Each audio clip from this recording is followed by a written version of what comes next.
An inquest heard details today of how a student died as a result of her long-term abuse of laughing gas. Ellen Mercer, who was 24, inhaled 2 to 3 big bottles of nitrous oxide a day.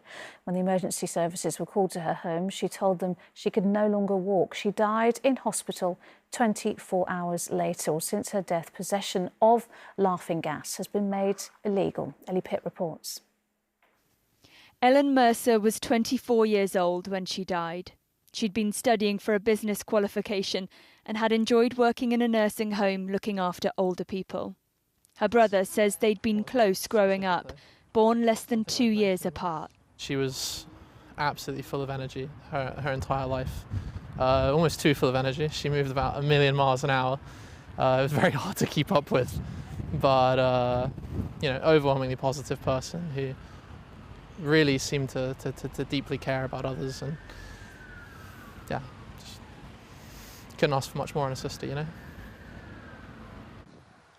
But an inquest today heard that in the 6 months before her death, Ellen had become addicted to nitrous oxide, or laughing gas. It's inhaled from canisters.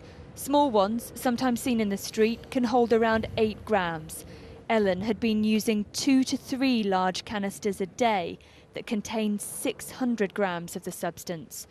The inquest heard how she'd sustained burns and head injuries after passing out from using the drug. The coroner said today that Ellen's death is a reminder of how hugely dangerous it is to use nitrous oxide.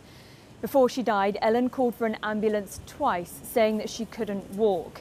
It was ruled today that laughing gas had significantly caused that loss of mobility, which in turn led to the blood clots that ended her life. But for her family, Ellen's psychological struggles were overlooked. She'd been diagnosed bipolar, and the inquest heard today mental health teams had stopped following up with her, admitting she had been lost. That's tragic to hear. If more resources were available to helping people with mental health issues, I think things like this in the future could be avoided. Nitrous oxide is listed as a cause of Ellen's death, but for those closest to her, it was much deeper than that. All agree, though, with the coroner's conclusion that hers is a sad waste of such a young woman's life. Ellie Pitt, ITV News, Reading.